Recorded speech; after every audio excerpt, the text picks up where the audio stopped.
Hello, ladies and gentlemen. We've talked about work, we've talked about kinetic energy. Today we're going to talk about potential energy. So we want to know these three questions. What is potential energy? What determines an object's gravitational potential energy? And what determines the potential energy stored in an elastic object? So let's start with what is potential energy. Well, potential energy is the energy that we can actually store in an object due to one of two things, either its position or its shape. So kinetic energy, we said, was the energy of motion. It has to be moving, and it's the energy it has while it's moving. Well, potential energy is the complete opposite. With potential energy, we're storing the energy to use later. And the way this works is, we need to actually store the energy by doing work on the object in some way. And the way that happens is, it depends on the type of energy you're creating. For gravitational potential energy, which we'll find out, it involves doing work to raise it up a certain height. For elastic potential energy, we'll find it has to do with deforming the object in some way. So, take for instance lifting a box. When we lift a box up above the ground, we're doing work on it to raise it to that height. But if we let go, gravity is going to take over and do work, and it's going to cause it to move toward the ground. Well, by moving it above the ground, we give it potential energy such that it has the potential to do work and turn into kinetic energy. So that's the idea here. Potential energy, it's stored energy. We can use it later. It can turn into motion. That's what we're aiming for. And there's two types of potential energy we want to talk about. One is called gravitational potential energy, and the other is called elastic potential energy. So, let's talk about gravitational. Gravitational potential energy is the energy we store due to its location above or below a certain point. You can have positive potential energy, you can have negative potential energy. It all depends on where the object is located in relation to some 0 point, and we'll get to that in a second.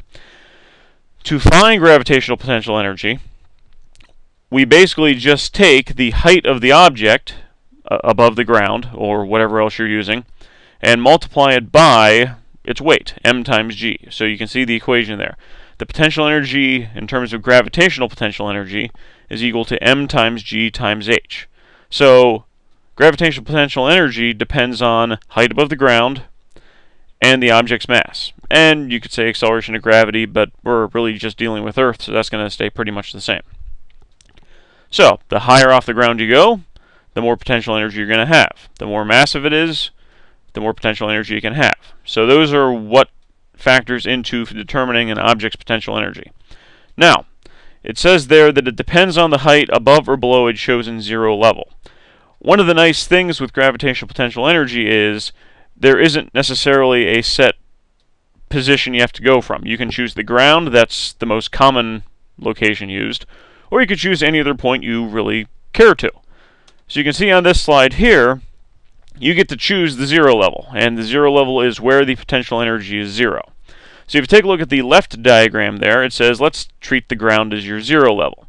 So you can see there's the ground, the potential energy there is zero. Then we have a red ball above the ground such that its potential energy is 50 joules. It's still energy, so we're still going to be measuring in joules. And then we have the blue ball there, that's going to be above the ground, so it has a potential energy of 100 joules. So that's if we treat the ground as zero. Now let's take that same setup and take a look at the right diagram, where now we're treating the middle as our zero. You can see there that the line through the red ball is zero in this case. So now we're saying that position right there has a potential energy of zero. So you can see that the blue ball is now a height above such that its potential energy is now only 50. But then the ground, notice that's at a height where the potential energy is negative 50. You can have negative energies with this. You could not have that with kinetic.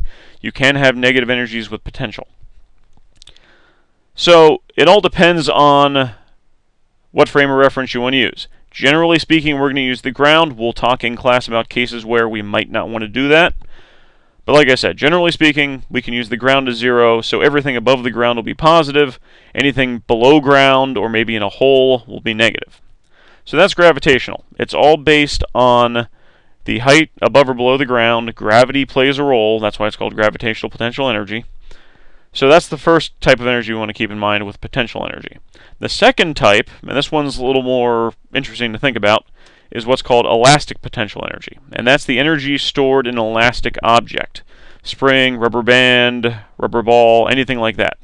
And what happens is, by stretching or compressing the object, you're actually storing energy. Think of a rubber band. When you pull a rubber band and stretch it to its maximum size, it has energy in it, so that when you let go, it moves. That's storing elastic potential energy. Now, what affects the elastic potential energy are two key factors. First of all, how much are you stretching or compressing it? If you stretch it really far, then what you're actually doing is you're doing a lot of work to stretch it, and it's storing the energy in it that way. In a similar way, compressing it. If you have, a spring, for instance, and you compress it as far as you can, you're going to do a lot of work to compress it. That's going to store a lot of energy. So how much it's stretched or compressed plays a role. So keep that in mind.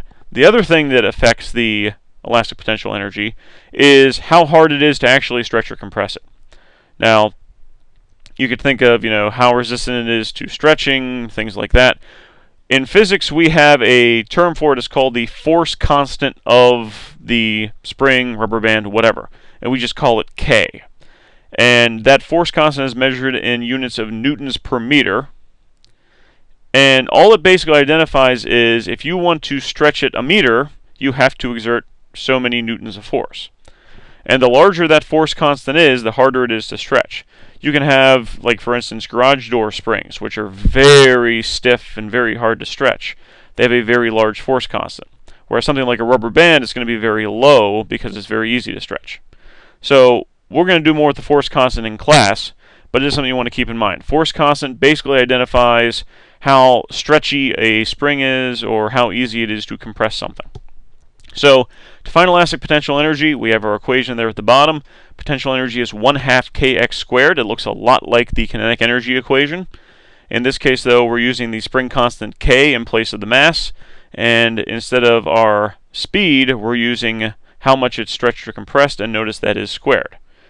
So that means that the stretch or compressed distance plays a much larger role in the potential energy as opposed to just the spring constant. So, in this video, we talked about these three ideas. What is potential energy? We're storing energy. That's the key thing here.